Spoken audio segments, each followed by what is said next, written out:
விசேஷமாக ஆண்டவர் வேதத்திலே பயன்படுத்தின 3 விதமான மனிதர்களை குறித்து நான் தியானித்தேன். ஆண்டவர் ரொம்ப அழகா அவங்களை யூஸ் பண்றாரு. அவங்களுடைய வாழ்க்கையிலே கர்த்தர் அவர்களை பயன்படுத்துவதற்கு அவர்களுக்கு இருந்த சில நல்ல குணங்களை குறித்து நான் தியானித்தேன். அதை வேகமா உங்களுக்கு சொல்லி உங்களுக்காக நான் ஜெபிக்க போகிறேன். முதலாவதாக ஒரு வசனத்தை நம்ம வாசிக்க போகிறோம். எடுத்துக்கொள்ளலாம்.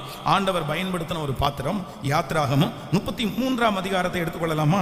யாத்திராகமம் 33ஆம் அதிகாரத்திலே எடுப்போமே. ஆனால் 33ஆம் அதிகாரத்திலே 11வது வசனத்தை நம்ம வாசிக்க போகிறோம். யாத்திராகமம் 33ஆம் அதிகாரத்திலே, யாத்திராகமம் 33ஆம் அதிகாரம் 11வது வசனத்தை சேர்ந்து வாசிக்கலாமா? 33ஆம் அதிகாரத்திலே 11வது வசனம். ஒருவன் தன் சிநேகிதனோடே பேசுவது போல கர்த்தர் மோசையோடே முகமுகமாய் பேசினார். பின்பு அவன் பாளையத்திற்கு திரும்பி போனான். நூனின் குமாரனாகிய ஜோஷுவா என்னும் அவனுடைய பணிவிடைக்காரன் ஆசரிப்பு கூடாரத்தை விட்டு பிரியாதிருந்தான். இன்னொரு விஷயம் கூட எல்லாரும் சேர்ந்து வாசிக்கலாமா? ஒருவன் தன் சிநேகிதனோடே பேசுவதை போல கர்த்தர் மோசையோடே முகமுகமாய் பேசினார். பின்பு அவன் பாளையத்திற்கு திரும்பினான். நூனின் குமாரனாகிய ஜோஷுவா என்னும் அவனுடைய பணிவிடைக்காரனாகிய வாலிபன் ஆசரிப்பு கூடாரத்தை விட்டு விலகாதிருந்தான். நீங்கள் ஜோஷுவாவின் புஸ்தகம் 1ஆம் அதிகாரத்திலே 6வது வசனத்திற்கு வாருங்கள். ஜோஷுவாவின் புஸ்தகம் 1ஆம் அதிகாரத்திலே 6வது வசனத்திற்கு நம்ம வருவோமேயானால் ஆண்டவர் அங்கு பயன்படுத்துகிறதை குறித்து எழுதியிருக்கிறார். 1ஆம் அதிகாரத்திலே 6வது வசனத்தை வாசிக்கும்போது, பலன் கொண்டு திடமனதாயிரு, இந்த ஜனத்தின் பிதாக்களுக்கு நான் கொடுப்பேன் என்று ஆணையிட்ட தேசத்தை நீ இவர்களுக்கு பங்கிடுவாய். என் தாசனாகிய மோசே உனக்கு கற்பித்த நியாய பிரமாணங்களின் படியெல்லாம் செய்ய கவனமாய் மாத்திரம் மிகவும் பலன் கொண்டு திடமனதாயிரு. நீ போகும் இடமெல்லாம் புத்திமானாய் நடந்து கொள்ளும்படிக்கு அதை விட்டு வலதுபுறமும் இடதுபுறமும் விலகாது. நீங்கள் 6வது வசனம், பலன் கொண்டு திடமனதாயிரு, இந்த ஜனத்தின் பிதாக்களுக்கு நான் கொடுப்பேன் என்று ஆணையிட்ட தேசத்தை நீ இவர்களுக்கு பங்கிடுவாய். ஆமேன் சொல்லுங்கள். நன்றாய் கவனிங்கள் ஆண்டவருடைய பிள்ளைகளே. நம்பர் 1, முதலாவதாக நான் வேதத்திலே நான் ஆண்டவரை நோக்கி பார்த்தபோது இந்த ஜோஷுவா என்கிற ஒரு மனிதனை கர்த்தர் ஆண்டவர் அந்த இடத்துல பயன்படுத்துகிறார்.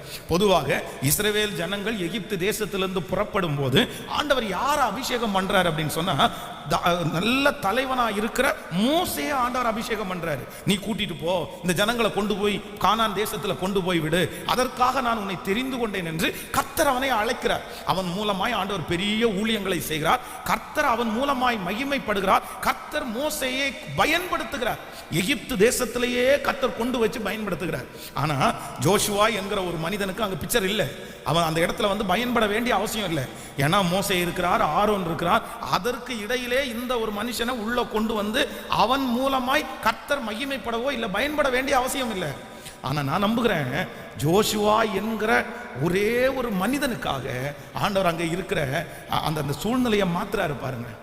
ஆண்டவர் ஜோஷுவாவை கூப்பிட்டு சொல்றாரு, எப்பா இந்த ஜனத்தை எல்லாம் நீ கூட்டிட்டு போயிட்டு நான் அவர்களுக்கு கொடுக்க போகிற தேசத்தை நீ பங்கிட்டு கொடுப்பாய். நான் உன்னை பயன்படுத்துவேன், நான் உன்னை யூஸ் பண்ணுவேன். இஸ்ரவேல் ஜனங்களுக்கு முன்பாக என்னுடைய ஊழியக்காரனாய் நீ இருப்பாய். பலன் கொண்டு திடமனதாயிரு. அப்போ இந்த ஜோஷுவாவை ஆண்டவர் யூஸ் பண்றதுக்கு என்ன காரணம் அப்படின்னா, அதான் நம்ம முன்னாடி யாத்திராகமத்துல வாசித்தோம். நூனின் குமாரனாகிய ஜோஷுவா என்னும் வாலிபன், அந்த பணிவிடைக்காரன், ஆசரிப்பு கூடாரத்தை விட்டு பிரியாதிருந்தான். ஆமேன் சொல்லுங்க. நம்பர் 1, முதலாவதாக தேவன் ஒரு பிள்ளையை பயன்படுத்தணும்னா, ஆண்டவர் உங்களை யூஸ் பண்ணணும்னு நீங்க நினைச்சீங்கன்னா, யார் தேவனோட நெருக்கமாய் வாழ்கிறார்களோ, யார் தேவனோடு உறவாடுகிறார்களோ, கர்த்தருக்கும் உங்களுக்கும் எந்த ஒரு மனுஷனுக்கு தொடர்பு இருக்கிறதோ, நான் நம்புறேன் அவர்களை ஆண்டவர் ஒரு நாளும் பயன்படுத்தாம போகவே மாட்டார். ஆமேன் சொல்லுங்கள். ஆண்டவருக்காக பயன்படணும்னு நினைக்கிறீங்களா? ஆண்டவர் என்னை யூஸ் பண்ணணும்னு நினைக்கிறீங்களா? நான் சொல்றேன், அவருடைய சமூகத்திற்குள்ள நீங்க போயிட்டீங்கன்னா, அவருடைய பிரசன்னத்துக்குள்ள நீங்க போயிட்டீங்கன்னா, ஆண்டவரோட நேரத்தை செலவு செய்து கர்த்தரோட உறவாடுகிற ஒரு மனிதன் எங்கிருந்தாலும் வேதம் சொல்கிறது, கர்த்தர் அவனை என்ன பண்ணுவார் அப்படின்னா, ஜனங்களுக்கு முன்பாக கர்த்தர் பயன்படுத்துவார். ஆமேன். மறைவிடத்திலே தேவனோட வாழ்கிறவர்களை கர்த்தர் ஒரு நாளும் மறைவிடத்திலே வைக்க மாட்டார். கர்த்தர் அவர்களை வெளியரங்கமாய் கொண்டு வருவார். இந்த ஜெபத்துல நீங்க வேற எதுவுமே செய்யாதீங்க. நீங்க இன்னைக்கு இருக்கிற உலகம் தங்கள் பயன்படும்படியாய் நிறைய பேர் தங்களை யூஸ் பண்ணணுன்றதுக்காக அவங்க என்னென்னமோ யுக்தி எல்லாம் கையாளுறாங்க, என்னென்னமோ படிப்பெல்லாம் படிக்கிறாங்க, என்னென்னமோ காரியத்தெல்லாம் செய்கிறாங்க. ஆனால் நான் சொல்கிறேன், ஒரு உண்மையாய் ஒரு ஆண்டவருடைய பிள்ளை நீங்கள் ஆண்டவரோட உள்ள உறவில் சரியாக இருப்பீங்கன்னா நீங்கள் எங்கிருந்தாலும் உங்களை ஆண்டவர் கொண்டு மேடையில் நிற்க வைப்பார். எங்கிருந்தாலும் ஆண்டவர் உங்களை கொண்டு ராஜாக்களுக்கு முன்பாய் கர்த்தர் நிற்க வைப்பார்.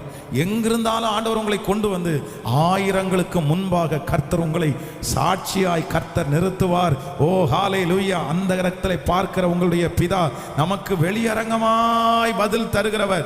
மறைவிடத்திலே ஜெபிக்கிற ஜெபத்தை கேட்கிற கர்த்தர், ஆண்டவரோடு உள்ள உறவிலே நாம் இருக்கும் போது கர்த்தர் நம்மை எங்கிருந்தாலும், நான் சொல்றேன், பாதாளத்தில் இருந்தா கூட அங்கிருந்து ஆண்டவர் என்ன பண்ணுவார்னா தூக்கி கொண்டு வைப்பார். உலகத்தில் இருக்கிற ஒரு உச்சமான ஒரு கொடுமுடியில் நீங்க இருந்தீங்கன்னா கூட ஆண்டவரோட இருக்கிற ஒரு மனுஷன் எல்லாருக்கும் முன்பாகவும் நிற்பான். ஆமேன் சொல்லுங்கள். நீங்கள் யோவானை குறித்து வேதத்தில் வாசிக்கும் போது வேதம் சொல்லுகிறது, அவன் ஒட்டக மயிர் உடையை தரித்து கொண்டு பச்சை வெட்டுக்கிளி காட்டு தேனை சாப்பிட்டுட்டு மலையில் அவன் இருந்தானம்மா. யாருமே காண முடியாத பார்க்க முடியாத ஒரு வனாந்தரத்திலே அவன் இருந்தான். வனாந்தரத்திலே கூப்பிடுகிறவனுடைய சத்தம் யாருக்கும் தெரியாம ஒளிஞ்சு அந்த சாதாரணமான ஒரு உடையை உடுத்திட்டு சாதாரணமான ஒரு சாப்பாடை சாப்பிட்டுட்டு இருந்த அந்த மனுஷனை தேடி வேதம் சொல்லுது, அந்த காலத்தில் இருக்கிற பெரிய ரோம சேவர்கள் எல்லாம் அவனை தேடி போனாங்களாமா. போய் என்ன கேட்டாங்க அப்படின்னு சொன்னா, நாங்க ரட்சிக்கப்படுவதற்கு என்ன பண்ணணும், நாங்க என்ன செய்யணும், எங்க வேலையில நாங்க எப்படி நடந்துக்கணும். அப்பதான் அவர் பிரசங்கம் பண்றாரு, விரியன் பாம்பு குட்டிகளே, வரும் கோபத்திற்கு தப்பித்து கொள்ள உங்களுக்கு வழிகாட்டினவன் யார்? நல்ல கனிகளை கொடுங்கள். நல்ல கனிகளை கொடுக்காத மரங்கள் எல்லாம் வெட்டுண்ட அக்னியிலே போடப்படும். அவனுடைய பிரசங்கத்தை கேட்டு ஒப்பு கொடுத்தாங்க. அவன் பிரசங்கத்தை கேட்டு மனம் திரும்பினாங்க. ஞானஸ்நானத்துக்காக ஒரு பெரிய கியூவே நின்றுட்டு இருக்குது, எங்களுக்கு ஞானஸ்நானம் கொடுங்க. எதனால அப்படின்னா, கர்த்தரோட இருக்கிற ஒரு நபர் எங்கிருந்தாலும் நான் நம்புறேன் கர்த்தர் அவர்களை பயன்படுத்த வல்லவரா இருக்கிறார். நான் இருக்கிற இடம் சரியில்லை பாஸ்டர், நான் இருக்கிற இடம் எகிப்து, நான் இருக்கிற இடம் சிறைச்சாலை, நான் இருக்கிற இடம் ரொம்ப அக்கினி மனிதர்கள் நெருக்கம் சூழ்ந்திருக்கிற இடம். ஆனா நான் நம்புறேன், யோசேப்பை கர்த்தர் எங்க பயன்படுத்துறாருன்னா சிறைச்சாலையில கூட யோசேப்பை ஆண்டவர் பயன்படுத்துகிறார். நீங்கள் இருக்கிற இடம், நீங்கள் இருக்கிற தெரு, நீங்கள் இருக்கிற குடும்பம், உங்களுடைய பின்னணி எதுவுமே கர்த்தருக்கு அவசியம் இல்லை. உங்களை பயன்படுத்தணும்னு நினைச்சாருன்னா ஆண்டவரோட நடக்கிறவர்களை கர்த்தர் எங்கேயும் பயன்படுத்துவார். ஆமென் சொல்லுங்கள். எல்லாரும் கைகளை உயர்த்தி சொல்லுங்க, ஆண்டவரே உங்களோட நான் நடக்கிற ஒரு பாக்கியம். சொல்லுங்க, எல்லாரும் சொல்லுங்க, ஆண்டவரே உங்களோட நடக்கிற ஒரு பாக்கியம். எல்லாரும் கேளுங்க, ஆண்டவரே உம்மோட நடக்கிற ஒரு பாக்கியம், உம்மோட பேசுகிற ஒரு பாக்கியம், உங்க முகத்தையே நோக்கி பார்த்து உங்களோட நேரத்தை செலவிடுகிற ஒரு பாக்கியத்தை கர்த்தர் எங்களுக்கு தாரும் ஆண்டவர். அப்படி நான் மாறிவிட்டால் என்னை நீர் பயன்படுத்துவீர் என்று எனக்கு தெரியும். என்னை நீர் பயன்படுத்துவீர். ஹல்லேலூயா. ஆண்டவரோட இல்லாத ஒரு மனுஷன் தான் பயன்படணும் அப்படின்னு நினைச்சு என்னதான் முயற்சி எடுத்தாலும் நான் நம்புறேன் அந்த முயற்சி வீண். கர்த்தரோட இல்லாம நீங்க பயன்படலாம், அது ஒரு புஷ்வானம் மாதிரி தான் இருக்கும். அதான் அந்த பட்டாசு வெடிக்கும் போது பார்த்தீங்கன்னா புஷ்வானம் ஆரம்பிக்கும் போது பார்த்தீங்க அப்படின்னா பயங்கரமாக எரிஞ்சது மாதிரி இருக்கும், என்னமோ ஒரு பெரிய பட்டாசு மாதிரி தெரியும். ஆனால் நம்ம கண்ணை மூடி திறக்கிறதுக்குள்ள அவ்வளோதான், அப்படியே அமுங்கிடும். அதுக்கப்புறம் எட்டி பார்த்தீங்கன்னா உள்ள ஓட்டம் மட்டும்தான் இருக்கும். அப்போது நிறைய பேர் அப்படிதான் ஆண்டவரோட இல்லாமல் கர்த்தரோட நெருங்காமல் அவருடைய பிரசன்னத்திற்குள்ளே இல்லாமல் பயன்படலான்னு நினைக்கிறாங்க. ஆனால் இல்லை, பார்க்குறதுக்கு ரொம்ப பெருசாக தெரிற மாதிரி இருக்கும். ஆனால் கடைசி வரைக்கும் கர்த்தருக்காக என்ன பண்ண முடியாதுன்னா, ஆனால் அதே நேரத்தில் நீங்கள் பகட்டாக இருக்க வேண்டாம், நீங்கள் ஒரு பெரிய பின்னணியோடு வர வேண்டாம், கர்த்தர் சமூகத்தில் இருங்க. நான் நம்புகிறேன் ஒரு நாள் இல்லைனாலும் ஒரு நாள் கர்த்தர் உங்களை என்ன பண்ணுவார்னா கூட்டிட்டு எல்லாருக்கும் முன்னாடியும் இது என் மகன், இது என் மகள் அப்படின்னு கர்த்தர் நிறுத்துவார். கர்த்தர் நிறுத்துவார். ஓ ஹல்லேலூயா. அந்தரங்கத்தில் தேவனோட நடக்கிற மனிதர்கள் கண்டிப்பாக வெளியரங்கம் ஆவார்கள். அவர்களை யாரும் தட்டி கொடுக்காவிட்டாலும் என் இயேசு அவர்களை தட்டி கொடுத்து அவர்களுக்கு முன்பாக கொண்டு நிறுத்த நன்றாய் கரங்களை தட்டி நம்புகிறவர்கள் கர்த்தர் அவர்களை கொண்டு கர்த்தர் நிறுத்துவார். அவர்களை கர்த்தர் கொண்டு நிறுத்துவார். ஆமென் சொல்லுங்கள். ஒரு விசை நம்முடைய தமிழ்நாட்டில் இருக்கிற ஒரு மிகப்பெரிய ஒரு போதகர் வந்து ஒரு வாலிப சகோதரனை வந்து அவர் வந்து மேடையில் தட்டி கொடுத்து ஃபர்ஸ்ட் டே முதல் நாள் அவரை பார்க்குறாரு. அந்த பையனை ஃபர்ஸ்ட் டே பார்க்குறாரு. எப்போவுமே பெரிய ஊழியக்காரர்களோ தலைவர்களோ வந்து அவ்வளோ சீக்கிரமாய் முதல் விசை பார்க்குற ஒரு நபரை வந்து அப்படி என்கரேஜ் பண்ண மாட்டாங்க. ஏன் அப்படின்னா அவங்க என்கரேஜ் பண்ணுற ஆட்கள் வந்து சரியாக இருக்கணும் அப்படின்னு அவங்க நினைப்பாங்க. இல்லைன்னா பெரிய ஆட்கள் இவங்களை என்கரேஜ் பண்ணுறாங்களேன்னு சொல்லி அது தவறாக போயிடும். அதனால ஒரு மனுஷனை அவங்க தட்டி கொடுத்து என்கரேஜ் பண்றாங்க அப்படின்னு சொன்னா அவங்க 4 பக்கம் யோசிப்பாங்க. இந்த மனுஷன் யாரு, இவன் சாட்சி உள்ள பையனா, இவன் ஜெபிக்கிற பையனா, இது எல்லாத்தையும் பார்த்துட்டு அதற்கு பிறகுதான் அவங்கள தட்டி கொடுத்து என்கரேஜ் பண்ணுவாங்க. ஆனா அந்த ஃபர்ஸ்ட் டே அந்த பையனை பார்க்குறாரு. அந்த ஊழியக்காரர் மேடையில் வர சொல்லி அவனை நிற்க வச்சு அவனை தட்டி கொடுத்து இவன் நல்ல ஒரு தேவனுடைய பிள்ளை, இவன் மூலம் ஆண்டவர் பெரிய கிரியை செய்ய போறாரு, இவனுக்கு ஒரு நல்ல ஃபியூச்சர் இருக்குது அப்படின்னு சொல்லி அவனை என்கரேஜ் பண்ணி சொல்லும் போது எல்லாருக்கும் ஒரு பிரமிப்பு, சுற்றி இருக்கிற எல்லாருக்குமே பிரமிப்பு. இவன் எங்க இருந்து வந்தான்னு தெரியல, யாருன்னே தெரியல, திடீர்னு முதல் நாள் பார்த்த உடனே இப்படி பண்றாரு அப்படின்னு போது ஒருத்தர் கேட்டாராமா என்ன விஷயம் அப்படின்னு. அப்ப பக்கத்துல இருந்து சொன்னாராமா அவங்களுடைய கையில இருக்கிற பேனா கீழே விழுந்துருச்சு, விழுந்தோன்னா அந்த பையன் எடுத்து கொடுத்துட்டான், கொடுத்த உடனே ஐயாவுக்கு அவன் மேல பயங்கரமான நேசம் ஆயிருச்சு, அதனால அவர் என்கரேஜ் பண்றான்னு சொன்னாராமா. அப்போ பேனா கீழே விழுந்தது உண்மை, அவர் எடுத்து கொடுத்தது உண்மை, ஆனா அதற்காக என்கரேஜ் பண்ணல. ஆனா அவங்களுடைய பார்வையில சாதாரணமான ஒரு பேனா எடுத்து கொடுத்தவர் அவர் என்கரேஜ் பண்ணலாமா அப்படின்றது கேள்விக்குறி இருந்துச்சாமா. ஆனா அந்த மேடையில விட்டு இறங்கினதற்கு பிறகு அந்த பையனை குறித்து விசாரிக்கும் போதுதான் அவங்க ஒண்ணு கண்டுபிடிச்சாங்களாமா. கிட்டத்தட்ட 8 ஆண்டுகள் வந்து அவன் ஒரு நாள்ல 6 மணி நேரமாக 8 ஆண்டுகளாக ஜெபம் பண்ணிட்டு இருந்தாராமா. 8 இயர்ஸ் எங்கேயும் யாருக்குமே தெரியாம, ஆலயத்தை விட்டா வீடை விட்டா ஆலயம், ஒரு 6 மணி நேரம் கண்டினியூவா 8 வருஷம் ஜெபம் பண்ணி திடீரென்று ஒரு நாள் அந்த ஊழியக்காரர் சொல்றாரு, எப்படி பாஸ்டர் நீங்க எப்படி ஊழியக்காரர் நீங்க இவனை என்கரேஜ் பண்ணீங்க, ஒண்ணுமே தெரியாம எப்படி என்கரேஜ் பண்ணீங்க, என்னமோ தெரியல, அவனை பார்த்த உடனே அந்த மாதிரி வார்த்தைகள் எல்லாம் சொல்லணும்னு என் மனசுல தோணுச்சு, ஆவியானவருடைய துணையோட நான் சொன்னேன், ஆனா இன்னைக்கு பார்த்தா தான் தெரியுது கர்த்தரே அவனை என் மூலமா என்கரேஜ் பண்ண வைத்திருக்கிறார். இன்னைக்கு தமிழ்நாட்டில் அவர் ஒரு பெரிய ஊழியக்காரராய் கர்த்தர் அவர் அபிஷேகம் பண்ணி வச்சிருக்கிறாரு. அப்போ ஜெபிக்கிற இந்த ஆலயத்தில் இந்த சண்டே இந்த ஆராதனைக்கு வந்திருக்கிற இந்த சத்தத்தை கேட்கிற ஆண்டவருடைய பிள்ளையே, உங்களுடைய வாழ்க்கையில கர்த்தர் உங்களை யூஸ் பண்ணணும். கண்டிப்பா நீங்க பயன்படணும். நீங்க எப்போ பயன்படுவீங்கன்னா நீங்க தேவனோட நடந்தா போதும். கண்டிப்பா சொல்றேன், ஒரு நாள் ஆண்டவர் உங்களை பிக்சர்ல கொண்டு வந்து கர்த்தர் நிறுத்துவார். அப்ப நம்ம கேட்க வேண்டியது என்ன அப்படின்னா, ஆண்டவரே உங்களோட நான் நெருக்கமாகணும், ஆண்டவரே உங்களோட நெருக்கமாகணும், ஆண்டவரே யாரும் உங்களை தட்டி கொடுக்க வேண்டாம், என்கரேஜ் பண்ண வேண்டாம், யாரும் உங்களை புஷ் பண்ண வேண்டாம், யாரும் உங்களுக்கு கிரீடத்தை தூக்கி தலையில வைக்க வேண்டாம், யாரும் உங்களுடைய பேரை பப்ளிசிட் பண்ண வேண்டாம், எந்த மனுஷனுமே உங்களை உயர்த்த வேண்டாம். நீங்க ஆண்டவரோட இருப்பீர்களே ஆனால் உயர்வு உங்களை தேடி வரும். கர்த்தர் உங்களை பயன்படுத்த ஆரம்பிப்பார். நீங்கள் பயன்படுகிற ஒரு பாத்திரமாய் நன்றாய் கரங்களை தட்டி விசுவாசிக்கிறவர்கள் ஹalleluya ஹalleluya கர்த்தரே பயன்படுத்துவார். ஆமென் சொல்லுங்க. இரண்டாவதாக வேதத்துல ஆண்டவர் பயன்படுத்தின இன்னொரு மனுஷனை குறித்து நான் தியானித்தேன். வாசிக்கலாம். 2 சாமுவேலின் புஸ்தகம் 7ஆம் அதிகாரத்தை எடுத்துக்கொள்ளலாமா? 2 சாமுவேலின் புஸ்தகம் 7ஆம் அதிகாரம் 8வது வசனத்திலிருந்து நம்ம வாசிக்க போகிறோம். 2 சாமுவேல் 7ஆம் அதிகாரத்திலே 7ஆம் அதிகாரம் 8வது வசனத்திலிருந்து நம்ம சேர்ந்து வாசிக்க போறோம். இப்பொழுதும் நீ என் தாசனாகிய தாவீதை நோக்கி சேனைகளின் கர்த்தர் சொல்லுகிறது என்னவென்றால், நீ இஸ்ரவேல் என்கிற என் ஜனத்திற்கு அதிபதியாய் இருக்கும்படி ஆடுகளின் பின்னே நடந்த உன்னை நான் ஆட்டு மந்தையை விட்டு எடுத்து நீ போன எவ்விடத்திலும் உன்னோடு இருந்து உன் சத்துருக்களை எல்லாம் உனக்கு முன்பாக நிர்மூலமாக்கி பூமியில் இருக்கிற பெரியோர்களின் நாமத்திற்கு ஒத்த பெரிய நாமத்தை உனக்கு உண்டாக்கினேன். நான் என் ஜனமாகிய இஸ்ரவேலுக்கு ஒரு இடத்தை ஏற்படுத்தி அவர்கள் தங்கள் ஸ்தலத்திலே குடியிருக்கவும் இனி அவர்கள் அலையவும் முன் போல நான் என் ஜனமாகிய இஸ்ரவேலின் மேல் நியாயாதிபதிகளை கட்டளையிட்ட நாள் வரையிலே நடந்தது போலவும் நியாயக்கேட்டின் மக்களால் இனி சிறுமைப்படாமலும் இருக்கும்படி அவர்களை நாட்டினேன். உன்னுடைய எல்லா சத்துருக்களுக்கும் உன்னை நீங்களாக்கி இளைப்பார பண்ணினேன். இப்பொழுதும் கர்த்தர் உனக்கு வீட்டை உண்டு பண்ணுவார் என்பதை கர்த்தர் உனக்கு அறிவிக்கிறார். ஹல்லேலூயா. கையை உயர்த்தி ஒரு ஹல்லேலூயா சொல்லுங்க.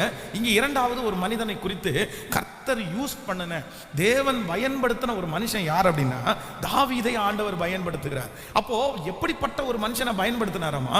வேதம் சொல்லுகிறது, ஆடுகளுக்கு பின்பாக போய் கொண்டிருந்த உன்னை ஆட்டு மந்தையிலிருந்து எடுத்து, ஆடுகளின் பின்னே போய் கொண்டிருந்த உன்னை அந்த ஆட்டு மந்தையிலிருந்து நான் உன்னை எடுத்து இப்போ உன்னை எங்க வச்சிருக்கிறேன் அப்படின்னா ஜனங்களுக்கு அதிபதியாய் வைத்திருக்கிறேன். அப்போ 5 அறிவுள்ள ஒரு மிருகத்தை மேய்த்து கொண்டிருந்த அந்த மனுஷனை அங்கிருந்து ஆண்டவர் எடுத்து 6 அறிவுள்ள ஜனங்களை நடத்துவதற்காய் கர்த்தர் அபிஷேகம் பண்றாரு. அதுவும் இஸ்ரவேல் ஜனங்களுக்கு ராஜாவாய் கர்த்தர் அபிஷேகம் பண்றாரு. மிக உன்னதமான ஒரு பொறுப்பை கர்த்தர் அவன் கையிலே கொடுத்தாரு. எப்படி ஆண்டவர் அவனை பயன்படுத்தினார்? தாவீதை பயன்படுத்தின விதம் என்கிறது நமக்கு எல்லாருக்கும் தெரியும். கர்த்தர் பல விதங்களிலே அவனை பயன்படுத்தினார். ஆனா நான் என்ன நம்புறேன் அப்படின்னா, இந்த தாவீதை கர்த்தர் பயன்படுத்துவதற்கு ஒரு நோக்கம் இருந்துச்சு, ஒரு காரணம் இருந்துச்சு. நீங்க ஒரு வசனத்தை வாசிங்க, 2 சாமுவேலின் புஸ்தகம் 7ஆம் அதிகாரத்திலே 1வது வசனத்தை வாசிக்கலாமா? 2 சாமுவேல் 7ஆம் அதிகாரம் 1வது வசனம். கர்த்தர் ராஜாவை சுற்றிலும் இருந்த அவருடைய எல்லா சத்துருக்களுக்கும் அவனை நீங்களாக்கி இளைப்பார பண்ணின போது அவன் தன் வீட்டிலே வாசமாய் இருக்கையில் ராஜா தீர்க்கதரிசியாகிய நாத்தானை நோக்கி, பாரும், கேதுரு மரங்களால் செய்யப்பட்ட வீட்டிலே நான் வாசம் பண்ணும் போது தேவனுடைய பெட்டி திரையின் நடுவே வாசமாய் இருக்கிறதே என்றான். அப்பொழுது நாத்தான் ராஜாவை நோக்கி, நீர் போய் உம்முடைய இருதயத்தில் உள்ளபடியெல்லாம் செய்யும், கர்த்தர் உம்மோடே இருக்கிறார் என்றார். அன்று ராத்திரி கர்த்தருடைய வார்த்தை நாத்தானுக்கு உண்டாகி, நீ போய் என் தாசனாகிய தாவீதை நோக்கி, கர்த்தர் சொல்லுகிறது என்னவென்றால், நான் வாசமாய் இருக்க ஆலயத்தை நீ எனக்கு கட்டுவாயோ? நான் இஸ்ரவேல் புத்திரரை எகிப்திலிருந்து புறப்பட பண்ணின நாள் முதற்கொண்டு இந்நாள் வரைக்கும் நான் ஒரு ஆலயத்திலே வாசம் பண்ணாமலும் கூடாரத்திலே வாசஸ்தலத்திலேயும் உலாவினேன்.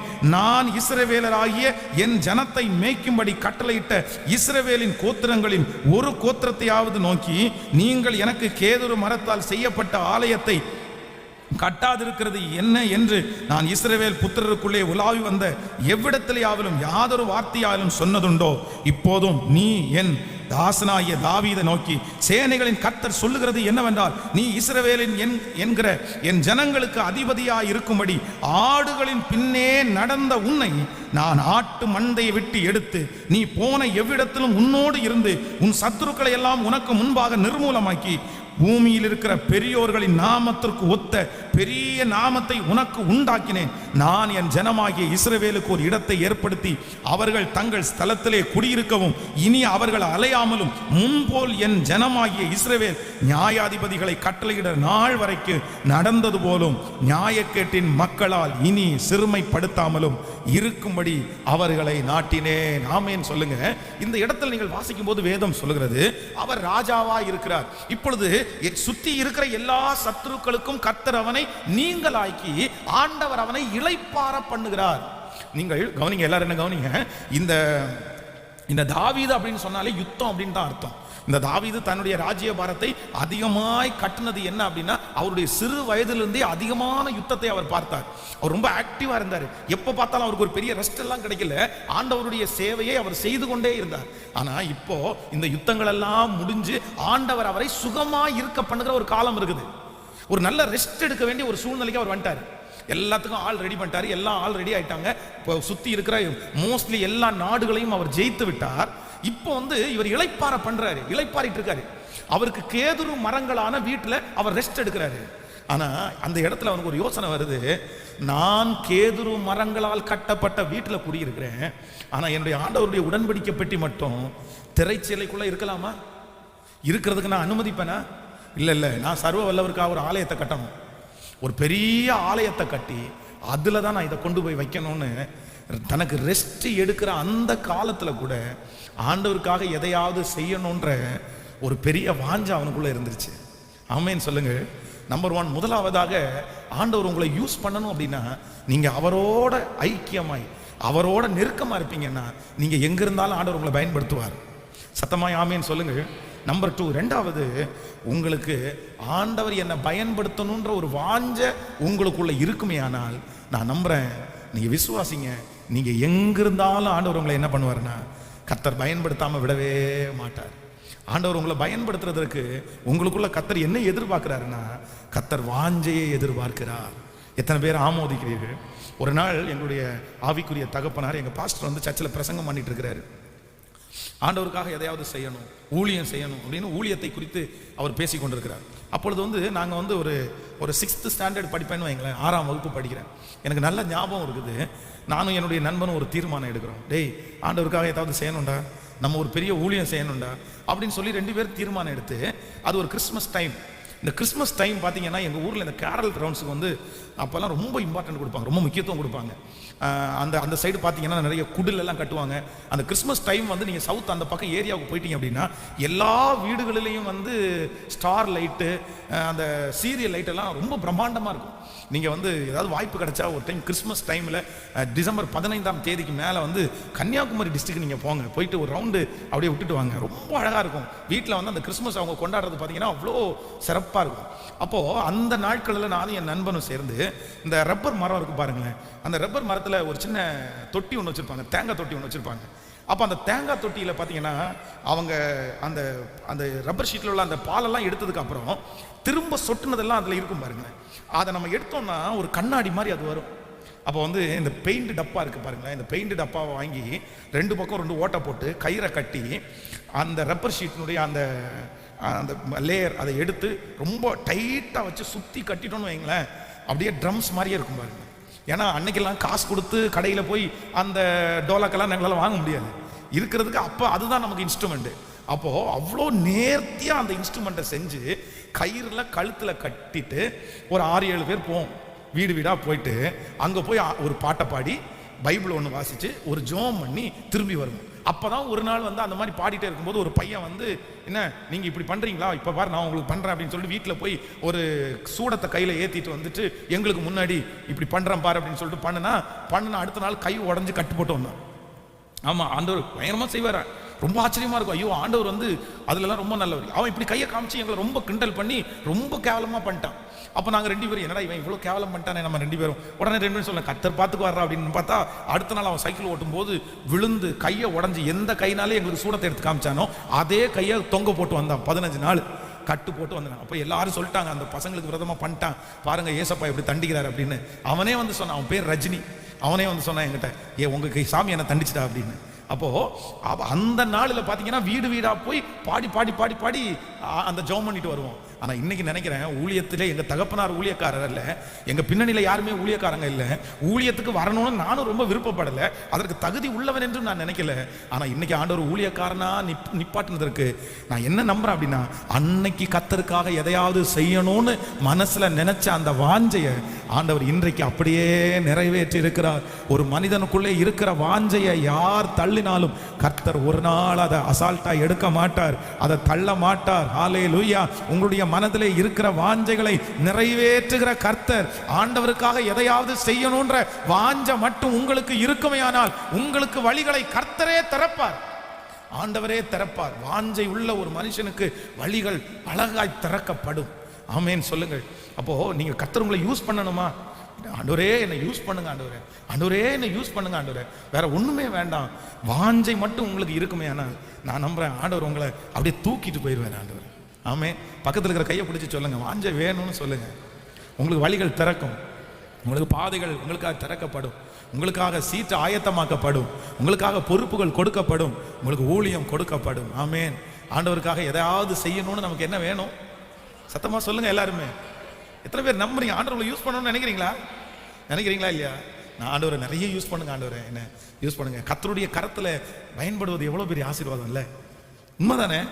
ஏன்னா நான் ரொம்ப ஹாப்பியாக நான் ஃபீல் பண்ணுறேன் ஆண்டவருடைய பிள்ளையை. என் வாழ்க்கை, நான் இந்த உலகத்தில் பிறந்ததை நினைத்து நான் சந்தோஷப்படுகிறேன். இந்த உலகத்தில் நான் வாழ்றதை நினைச்சு நான் ரொம்ப சந்தோஷப்படுறேன். ஏன் அப்படி சந்தோஷப்படுறேன் அப்படின்னா, எனக்கு ஆண்டவர் யாருக்கும் கொடுக்காத மகிமையான ஒரு ஊழியத்தை செய்ய கர்த்தர் எனக்கு கிருபை தந்திருக்கிறாரு. இதை விட பெரிய வெற்றி என்ன வேணும்? இல்லை, கர்த்தருக்கு ஊழியம் செய்கிறத விட வேற என்ன வேணும்? இது யாருக்கு கிடைக்கும்? இந்த உலகத்தில் இருக்கிற பெரிய தலைவர்கள் கூட கிடைக்காது இல்லை, அவ்வளோ பெரிய மேன்மை. அப்போ வாஞ்சை இருக்கிறவர்களை கண்டிப்பாக ஆண்டவர் ஒரு நாளும் பயன்படுத்தாம போகவே மாட்டார். இப்போ நீங்க கேட்க வேண்டியது என்ன அப்படின்னா, ஆண்டவரே உங்களுக்காக எதையாவது செய்யணும்னு எனக்கு என்ன வேணும்னா, சத்தமா சொல்லுங்க எல்லாருமே. எத்தனை பேருக்கு வாஞ்சை இருக்குது? ஒரு நாளில் வந்துட போதாது. வாஞ்சை அப்படின்றது வந்து ரத்தத்துக்குள்ளே கலக்கணும். உண்மை, பக்கத்தில் இருக்கிற கையை பிடிச்சி சொல்லுங்க, பிளட்டுக்குள்ளே இருக்கணும் வாஞ்சை. அதான் நான் சொல்லுவேன், இந்த பிளட்டை அறுத்து கீழே ஊற்றும் போது கூட சொல்லணும், ஆண்டவருக்காக ஏதாவது செய்யணும்டான்னு சொல்லணும். நிறைய பேருக்கு வாஞ்சை வரும், அவங்கள பார்க்கும்போது மட்டும்தான் வரும் அந்த எழுப்புதல். யாராவது ஒருத்தர் அவங்க வயசுல யாராவது ஒருத்தர் அப்படி இருந்தாங்கன்னா, இவன் எல்லாம் பண்றான் நம்ம ஏன் பண்ண, அந்த வாஞ்சை தான் வரும் அந்த நிமிஷத்துல. அடுத்த நிமிஷத்துல அந்த வாஞ்சை போயிடும். அப்படி இல்லை, உள்ளுக்குள்ளேயே இருக்கணும், அந்த குடி கொள்ளணும், நான் செய்யணும் ஏதாவது. ஆமேன்னு சொல்லுவோம். ஹல்லேலூயா. என்னை பயன்படுத்துகிற கர்த்தர் கைகளை உயர்த்தி ஆண்டவரிடத்துல சொல்லுவோம், ஆண்டவரே எனக்கு வாஞ்சையை கொடுத்து என்னை பயன்படுத்துகிற கர்த்தர், வாஞ்சையும் விருப்பத்தையும் வைக்கிற கர்த்தர். நீ சொல்லிக்கொண்டே இருக்கலாம், ஆண்டவரே நீங்க தான் ஆண்டவரே, நீங்க தான் ஆண்டவரே, என் இருதயத்தினுடைய வேண்டுதல்களை நிறைவேற்றுகிற கர்த்தர். அப்பா ஆண்டவரே, என்னுடைய வாஞ்சைகளை நிறைவேற்றுகிற கர்த்தர், என்னை பயன்படுத்துகிற கர்த்தர். இன்றைக்கு என்னை பயன்படுத்தும்படியாய் நான் என்னை ஒப்புக் கொடுக்கிறேன், என்னை பயன்படுத்தும்படியாய் ஒப்புக் கொடுக்கிறேன். ஹல்லேலூயா. புதிதும் கூர்மையுமான பற்களுள்ள எந்திரமாக்குவேன். உன்னை நான் ஷார்ப்பா நான் பயன்படுத்துவேன். நீ போற இடத்துல அப்படியே அற்புதம் உடனே நடக்கும். நீ செய்கிற காரியங்களை நான் வாய்க்க பண்ணுவேன். யாரை கொண்டும் செய்யாததை உன்னை கொண்டு நான் செய்ய வைப்பேன். உன் ஆயுதம் மழுங்கலாய் அல்ல, உன் ஆயுதம் கூர்மையா இருக்க போகுது. கர்த்தர் நம்மை பயன்படுத்தும்படியாய் விரும்புகிறார். ஸோ யாரை ஆண்டவர் பயன்படுத்துவார்னா, நம்முடைய உள்ளத்துக்குள்ளேயே என்ன வேணும் அப்படின்னா, ஒரு நல்ல வாஞ்சை வேணும். நான் ஆண்டவருக்காக எதையாவது என்ன பண்ணணும்னா செய்யணும் செய்யணும் செய்யணும் அப்படின்ற வாஞ்சை உங்களுக்குள்ள இருந்துட்டே இருக்கணும். ஆண்டவருடைய பிள்ளையே, இதை நீங்கள் அற்பமாய் நினைத்து விடாதிருங்கள். ஒரு தாயார் ஜெபிக்கும் போது ஜெபித்தார்களாமா, ஆண்டவரே எனக்கு ஒரு வீடை தாங்க, அந்த வீட்டு மேல ஒரு மேல் வீட்டு அறையை கட்டி நான் ஒரு பிரேயரை வைப்பேன் ஆண்டவர். அந்த இடத்துல வாரமான என் வீட்டு பக்கத்தில் இருக்கிறவங்க ஒரு 10 பேரை கூப்பிட்டு அந்த இடத்துல பிரேயர் நடத்துவேன். எனக்கு அந்த மாதிரி ஒரு ஹாலை கொடுங்க ஆண்டவரே, நான் உங்களுக்காக ஊழியம் செய்யணும் ஆண்டவர்னு ஜெபம் பண்ணாங்களாமா. அதே மாதிரி அவங்க நினைச்சது மாதிரியே ஒரு அழகான வீட்டை கொடுத்து மேல கர்த்தர் ஹால் கொடுத்தாராமா. அவங்க அதுல சின்சியரா செஞ்சாங்களாமா. என் ஜெபத்தை கேட்டு இந்த ஊழியத்தை கொடுத்ததற்காக நன்றி அப்படின்னு. இன்னைக்கு பாத்தீங்க அப்படின்னா கோயம்புத்தூர் பட்டணத்துல 9 வீடு அவங்க வச்சிருக்காங்க. 9 வீட்டுக்கு அவங்க சொந்தக்காரங்க. ஆனா அந்த ஜெபத்தை அவங்க ஜெபிக்கும் போது அவங்க மாமியார் என்ன பண்ணாங்களாமா, என் வீட்டுல இருக்காத ஒரு பிச்சைக்காரி என் வீட்டுல நீ எதுக்கு இருக்கிற, நீ எங்கேயாவது போன்னு சொன்ன உடனே தன்னுடைய கணவனத்துல சொன்னாங்களாமா, நமக்கு இங்க மரியாதை இல்லை, அவங்களுடைய கையிலே இருக்கிறோம் நம்ம நினைக்கிறாங்க, அதனால நம்ம ஒரு வாடகை வீட்டுக்கு போவோம்னு சொல்லி ஜெபிக்கிற அந்த வாரத்துல தன்னுடைய மாமியார் துரத்தப்பட்டு அந்த வீட்டில இருந்து அவங்க வந்தாங்களா வெளியே. இன்னைக்கு பாத்தீங்கன்னா கோயம்புத்தூர் பட்டணத்துல 9 வீடுகளுக்கு அவங்க ஓனர். ஆனா ஒரு பெரிய விஷயம்னா 9 வீட்லயும் மேல பிரேயர் ஹால் வச்சிருக்காங்க. 9 வீட்லயும் பிரேயர் ஹால் கட்டியிருக்காங்க. அந்த 9 வீட்டுக்குமே ஆண்டவரால் ரட்சிக்கப்பட்ட குடும்பத்தை அவங்க வைக்கிறாங்க. நல்ல ஊழியம் செய்யற குடும்பத்தை கத்து வைக்கிறாங்க. நீங்க அந்த இடத்துல ஊழியம் செய்யுங்கன்றாங்க. அப்ப நான் நம்புறேன், நீங்க மட்டும் வாஞ்சியா இருந்தீங்கன்னா உங்களை கண்டிப்பா ஆண்டவர் யூஸ் பண்ணுவாரு, கண்டிப்பா ஆண்டவர் பயன்படுத்துவாரு. வாலிப தம்பிகளுக்கு தங்கச்சிகளுக்கு சொல்றேன், சர்ச்சில் உட்காரும் போதே உனக்கு ஒரு வாஞ்சை வேணும். நான் ஒரு கீபோர்டு வாசிக்கணும் ஆண்டவரே, நான் ஒரு மைக் ஆப்ரேட் பண்ணணும் ஆண்டவரே, நான் ஒரு கேமரா இது பண்ணணும் ஆண்டவரே, நான் இந்த சர்ச்சில் ஏதாவது ஒன்று செய்யணும் ஆண்டவரே. போகிற எல்லா ஊழியத்திலையும் நீங்க வாஞ்சையா இருங்க. உங்களுக்கான வழிகள் எப்படியாவது ஒரு விதத்துல கண்டிப்பாய் கர்த்தர் திறப்பார். உங்களை எங்களோட கொண்டு இணைச்சிருவாரு. உங்களை கொண்டு இணைச்சிருவார். பெருமைப்படுத்துறதுக்காக, மற்றவங்களுக்கு முன்னாடி நிற்கிறதுக்காக வேண்டாம். 1000 பேருக்கு முன்னாடி நிற்கணும், 10 பேர் நான் பார்க்கணும் அப்படின்ற ஆண்டவருக்காக எதையாவது நான் கர்த்தருக்காக பயன்படணும்னு நினைங்க. உங்களை கர்த்தர் மறைவிடத்தில் வைக்கவே மாட்டார். ஆமேன்னு சொல்லுங்கள். உங்களுடைய வேலை ஸ்தலத்தில் வேலை நிமித்தம் ஏதோ தான் ஆண்டவருக்கு செய்யுங்க. நீங்கள் யூஸ் பண்ணணும். நான் சொல்கிறேன், வெறும் உலகத்துக்கே பயன்பட்டு என்ன பிரயோஜனம்? இங்கே இருக்கிற நிறைய பேருடைய பலன் உலகத்துக்காகவே பயன்பட்டுருச்சு. கர்த்தர் உங்களுக்கு கொடுத்துருக்கிற ஜீவன், கர்த்தர் உங்களுக்கு கொடுத்துருக்கிற பலன் எல்லாத்தையுமே சம்பாதிக்கிறதுக்கு மட்டும் செலவு பண்ணால் போதுமா? உலகத்துக்கு மட்டுமே உங்கள் சரீரம் போகலாமா? கர்த்தருக்காக நீங்கள் பயன்பட வேண்டாமா? ஆண்டவருக்காக எதையாவது நீங்கள் செய்ய வேண்டாமா? நான் சொல்கிறேன், கண்டிப்பாக உங்கள் வீட்டில் ஒரு ஊழியக்காரனாவது கர்த்தர் எழும்பணும். ஒரு பிள்ளையாவது ஊழியக்கார பிள்ளையா இருக்கணும். ஒரு பிள்ளையாவது முழு நேர ஊழியத்தை செய்யணும். ஆமேன் சொல்லுங்கள். இந்த வாஞ்சை எத்தனை பேருக்கு இருக்குது? ஆமேன். ஒவ்வொரு பெற்றோர்களும் ஜெபிங்க, என் பிள்ளை ஒரு பிள்ளையாவது முழு நேர ஊழியத்தை செய்யணும்னு ஜெபம் பண்ணுங்க. ஆமேன். நான் எல்லாம் ஜெபம் பண்ணுறேன். எனக்கு எத்தனை பிள்ளைங்க கர்த்தர் கொடுத்தாலும் எல்லாமே ஊழியத்துக்காக தான். ஆமேன். ஒருத்தருக்குமே வேற எந்த வேலையுமே கிடையாது. சாகிற வரைக்கும் என்ன பண்ணு? ஊழியம் மட்டுமே பண்ணு. அது மட்டுமே போதும் உனக்கு, வேற எதுவுமே வேண்டாம். ஆண்டவருக்கு ஊழியம் செய்கிறது மாதிரி ஒரு மேன்மை இந்த உலகத்தில் வேற ஏதாவது இருக்கா? இல்லவே இல்லை. கஷ்டம்தான், கடினம்தான். ஊழியம் செய்கிறது அது விளையாட்டானது அல்ல, ரொம்ப நெருக்கம்தான். ஆனால் நான் நம்புறேன், இன்னைக்கு நான் இந்த ஆவிக்குரிய ஓட்டத்தில் இவ்வளோ வெற்றியாய் ஓடுவதற்கு மிக முக்கியமான காரணம் இந்த ஊழியத்தை கர்த்தர் எனக்கு கொடுத்தது தான். ஹல்லேலூயா. அப்போ நம்பர் 1, முதலாவதாக கர்த்தர் யாரை பயன்படுத்துவார்னா, தேவனோட உள்ள உறவில் பலப்பட உங்களை கர்த்தர் வெளியே கொண்டு வந்துடுவார். நம்பர் 2, ரெண்டாவது, வாஞ்சையா இருக்க ஆண்டவர் உங்களை என்ன பண்ணுவாருன்னா அழகா வெளியே கொண்டு வந்துடுவார். நம்பர் 3, மூணாவது ஒரு காரியத்தை வேகமாய் சொல்லி உங்களுக்காக நான் ஜெபிக்க போறேன். நீங்கள் எடுத்துக்கொள்ளுங்கள். எரேமியாவின் தீர்க்கதரிசன புஸ்தகத்திலே 1ஆம் அதிகாரத்தை எடுத்துக்கொள்ளலாமா? எரேமியாவின் தீர்க்கதரிசன புஸ்தகம் 1ஆம் அதிகாரத்திலே 7வது வசனத்தை வாசிக்க போறோம். எரேமியாவின் தீர்க்கதரிசன புஸ்தகம், ஸ்தோத்திரம், 1ஆம் அதிகாரத்திலே 7வது வசனத்தை வாசிக்கலாமா? 1ஆம் அதிகாரம் 7வது வசனம். ஆனாலும் கர்த்தர், நான் சிறு பிள்ளை என்று நீ சொல்லாதே, நான் உன்னை அனுப்புகிற எல்லாரிடத்திற்கும் நீ போய் நான் உனக்கு கட்டளை இட்டவைகளை எல்லாம் பேசுவாயாக. நீங்கள் எரேமியா 6ஆம் அதிகாரத்தை எடுங்கள். 6ஆம் அதிகாரத்தில் 27வது வசனத்திலிருந்து வாசிக்கலாமா? 6ஆம் அதிகாரம் 27வது வசனத்திலிருந்து வாசிக்க போறோம். 6ஆம் அதிகாரம் 27வது வசனத்திலிருந்து நம்ம வாசிப்போமே. ஆனால் நீ என் ஜனத்தின் வழியை அறிந்து கொள்ளவும் சோதித்து பார்க்கவும் நான் உன்னை அவர்களுக்குள்ளே துருகமாகவும் அரணாகவும் வைத்தேன். அவர்கள் எல்லாம் முரட்டாட்டமான அகங்காரிகளும் தூற்றி திரிகிறவர்களுமாய் இருக்கிறார்கள். அவர்கள் வெண்கலமும் இருமுமா, அவர்கள் எல்லாரும் கெட்டவர்கள். துருத்தி வெந்தது, ஈயம் நெருப்பினால் அழிந்து புடமிடுகிறவனுடைய பிரயாசம் விருதாவாய் போயிற்று, பொல்லாப்புகள் அற்று போகவில்லை. அவர்கள் தள்ளும்படியான வெள்ளி எனப்பட்டவர்கள், கர்த்தர் அவர்களை தள்ளிவிட்டார். நீ 26 27 வாசிக்கும் போது, என் ஜனமாகிய குமாரத்தியே நீ இரட்டை கட்டிக்கொள், சாம்பலிலே புரண்டு ஒரே புருஷனுக்காக துக்கிருக்கிறது போல மனம் கசந்து புலம்பு பாழாக்கிறவன் சடுதியிலே நம்மேல் வருவான். நீ என் ஜனத்தின் வழியை அறிந்து கொள்ளவும் சோதித்து பார்க்கவும் நான் உன்னை அவர்களுக்குள்ளே துருகமாகவும் அரணாகவும் வைத்தேன்.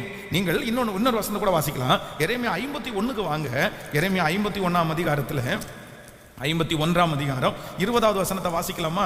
எரேமியா 51ஆம் அதிகாரத்தில் 20வது வசனத்தை வாசிக்கும் போது, நீ எனக்கு தண்டாயுதமும் அஸ்திராயுதமும் ஆனவன், நான் உன்னை கொண்டு ஜாதிகளை நொறுக்குவேன், உன்னை கொண்டு ராஜ்யங்களை அழிப்பேன், உன்னை கொண்டு குதிரையையும் குதிரை வீரர்களையும் நொறுக்குவேன், உன்னை கொண்டு ரதங்களையும் ரத வீரர்களையும் நொறுக்குவேன், உன்னை கொண்டு புருஷனையும் ஸ்திரீகளையும் நொறுக்குவேன், உன்னை கொண்டு கிழவனையும் இளைஞனையும் வாலிபனையும் கன்னியையும் நொறுக்குவேன், உன்னை கொண்டு மேய்ப்பனையும் மந்தையும் நொறுக்குவேன், உன்னை கொண்டு உழவனையும் அவனுடைய உழவுகளையும் நொறுக்குவேன், உன்னை கொண்டு அதிபதிகளையும் அதிகாரிகளையும் நொறுக்குவேன். ஆமென் சொல்லுங்கள். இந்த வாசித்த கவனிங்க, இந்த வாசித்த 3 வசனங்களையும் நீங்கள் வாசிப்பீர்களே. ஆனால் யார ஆண்டவர் பயன்படுத்துறாருன்னா, எரேமியாவை ஆண்டவர் பயன்படுத்துறாரு. யாரை பயன்படுத்துறாரு சொல்லுங்களேன்? இந்த எரேமியாவை ஆண்டவர் பயன்படுத்துற விதத்தை பார்த்தீங்கன்னா, கடைசி வாசிக்கும் போது, உன்னை கொண்டு நான் எல்லாத்தையும் என்ன பண்ணுவேன்னா நொறுக்குவேன் அப்படின்னு ஆண்டவர் சொல்றாரு. சின்னவனா இருந்தான் இந்த எரேமியா. இந்த எரேமியான்னு சொன்னாலே நமக்கு என்ன ஞாபகம் வரும்னா, இவர் கண்ணீரின் தீர்க்கதரிசி. இவருக்காக ஒரு பெரிய ஆயத்தத்தை பண்ணி நேபுகாத்நேச்சர் தன்னுடைய நாட்டுக்கு கூப்பிட்டதுக்கு அப்புறம் கூட அவனுடைய நாட்டுக்கு போகாம தன்னுடைய ஜனங்களுக்காக பரிதபித்து திறப்பிலே நின்ற ஒரு தேவ மனுஷன். கர்த்தர் இந்த எரேமியாவை கொண்டு பெரிய பெரிய தீர்க்க தரிசனங்களை எல்லாம் ஆண்டவர் உரைச்சார். இன்றைக்கும் அந்த தீர்க்க தரிசனங்கள் நிறைவேறி வருகிறது. ஆனா இந்த மனுஷனை ஆண்டவர் பயன்படுத்துறதுக்கு முன்னாடி ஃபர்ஸ்ட் அவனுடைய ஸ்டார்டிங், முதலாவதாக ஒரு வசனத்தை 1ஆம் அதிகாரம் 7வது வசனத்தை வாசித்தோம். அப்போ ஆண்டவர் ஊழியத்துக்கு கூப்பிடும் போது இந்த மனுஷன் என்ன சொல்றான்? ஆண்டவரே, நான் சிறு பிள்ளையா இருக்கிறேன். நான் எப்படி இருக்கிறேன்? நான் சிறு பிள்ளையா இருக்கிறேன். அப்பதான் ஆண்டவர் வாக்கு கொடுக்கிறாரு, நீ உன்னை சிறு பிள்ளை என்று சொல்லாதே, நீ உன்னை சிறு பிள்ளை என்று சொல்லாதே, இந்த ஜனத்திற்கு எதிரே உன்னை நான் வெண்கல அலங்கமாக்குவேன். அல்லேலூயா, வெண்கல அலங்கமாக்குவேன். இன்றைக்கு ஒருவேளை இந்த ஜெபத்தில் இந்த சத்தத்தை கேட்கிற நீங்க, என்னெல்லாம் ஆண்டவர் எப்படி பாஸ்டர் பயன்படுத்த முடியும்? நான் சிறு பிள்ளை, என் குடும்பம் சிறிய குடும்பம், நான் ஞானமே இல்லாத ஆடு, எனக்கு ஒரு அறிவும் இல்லை, ஒரு புத்தியும் இல்லை, எங்க போனாலும் நான் தோற்றுட்டு வர்றவன். ஆனா ஆண்டவர் சொல்றாரு, தாழ்மை உள்ளவனுக்கு கிருபை அளிக்கிற கர்த்தர், தாழ்மை உள்ளவனை பயன்படுத்துகிற கர்த்தர், தன்னை தாழ்த்துகிற எவனும் உயர்த்தப்படுவான், தன்னை தாழ்த்துகிற எவனும் உயர்த்தப்படுவான். கைகளை உயர்த்தி ஒரு ஹல்லேலூயா சொல்லுங்க. நம்பர் 3, 3வது, தேவன் உங்களை பயன்படுத்தணும்னா உங்களுக்கு இருக்க வேண்டிய குவாலிட்டி என்ன அப்படின்னா, எனக்கு எல்லாம் தெரியும்னு நினைச்சிடக்கூடாது, எனக்கு எல்லாம் தெரியும்னு நினைச்சக்கூடாது.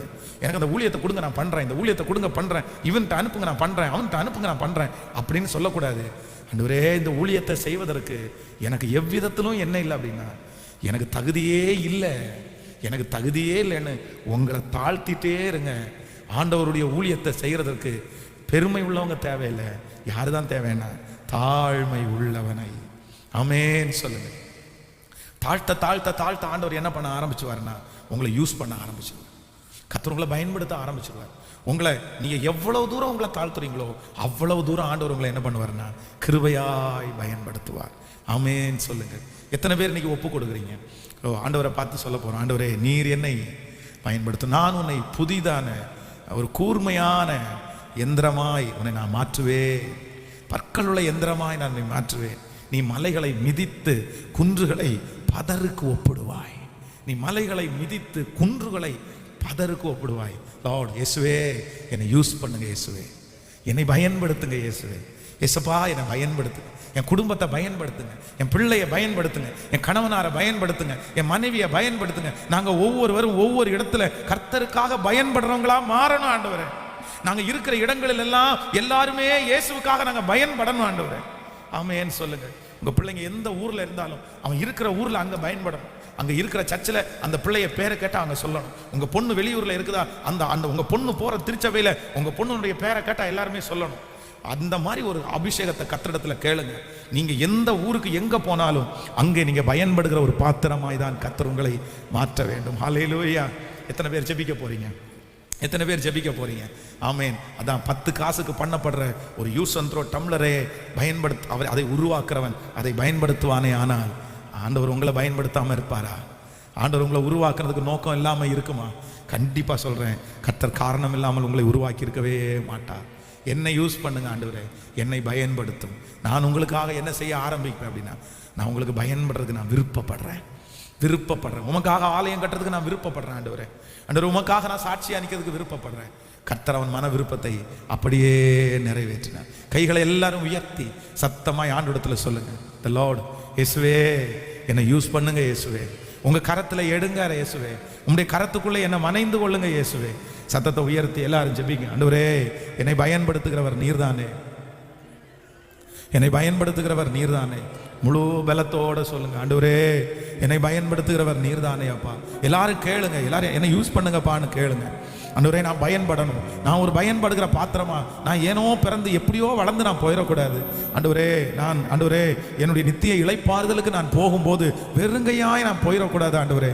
சும்மா போயிடக்கூடாது ராஜா. ஒருவேளை மனுஷனுக்கு முன்னாடி நான் பயன்படுகிற பாத்திரமா இல்லைனா கூட பரலோக தேவனால் நான் பயன்படுத்தப்படுகிற பாத்திரமாய் நான் மாறணும். எங்கேயாவது ஒரு இடத்துல யாருக்கும் தெரியாவதாவது நான் உங்களுக்காக பயன்படணும். என்னை யூஸ் பண்ணுங்கப்பா, என்னை யூஸ் பண்ணுங்கப்பா, என்ன பயன்படுத்துங்கப்பா, என்ன பயன்படுத்துங்கப்பா, என்ன பயன்படுத்துங்கப்பா, என்ன பயன்படுத்துங்கப்பா, என்ன பயன்படுத்துங்க ஆண்டவரே, என்ன பயன்படுத்துங்க. ஓ ஹல்லேலூயா. என்ன பயன்படுத்துங்க, என்னை பயன்படுத்துங்க ஆண்டவரே. உமக்காக எதையாவது ஒன்ன செய்யறதுக்கு நான் விரும்புறேன் ஆண்டவரே. நான் கீழ்ப்படிவேன் ஆண்டவரே. நான் உமக்காக வாழ்ந்து காட்டுவேன் ஆண்டவரே.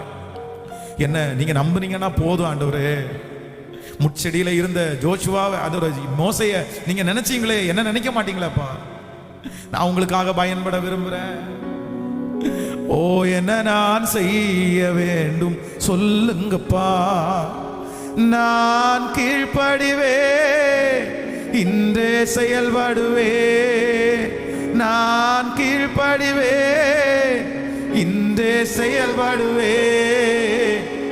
இனி வாழ்ந்து காட்டுவே, என்ன நம்புங்கப்பா.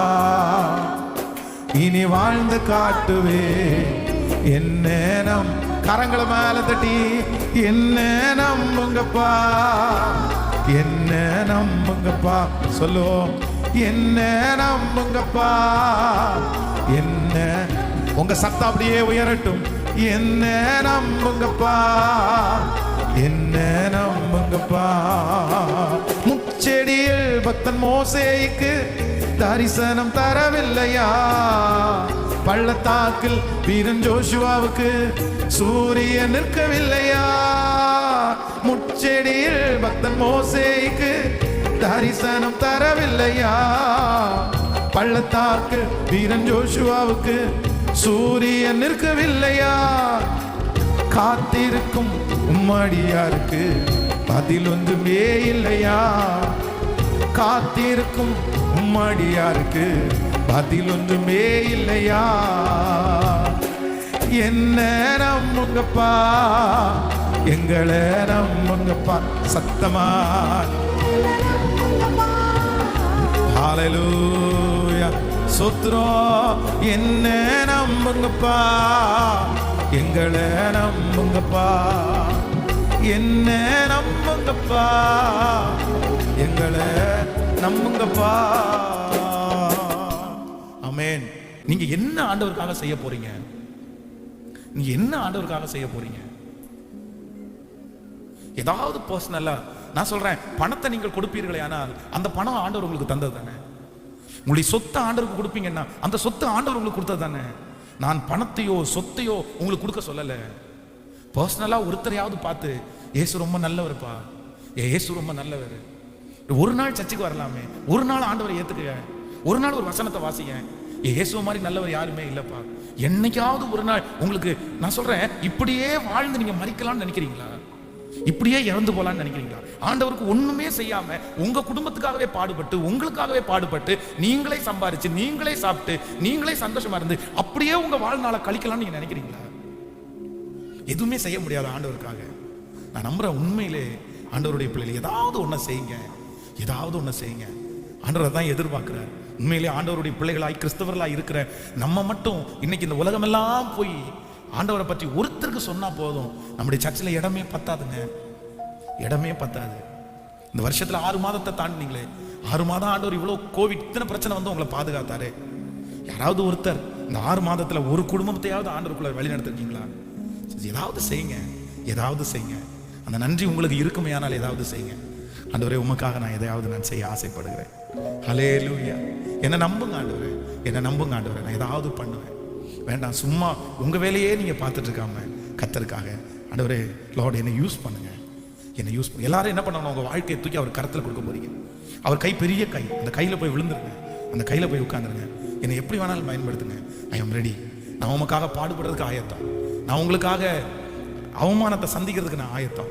ஆண்டவருடைய ஊழியம் அப்படின்றது அவமானம் தான். அது அவமானத்தில் இல்லாம இல்லை, கஷ்டம்தான். எல்லாம் வரத்தான் செய்யும். நீங்க போகும்போது 4 பேர் பேசத்தான் செய்வாங்க. ஆனால் எல்லாத்தையும் சுமந்து என் இயேசுவுக்காக நான் எதையாவது செய்வேன். ஹல்லேலூயா.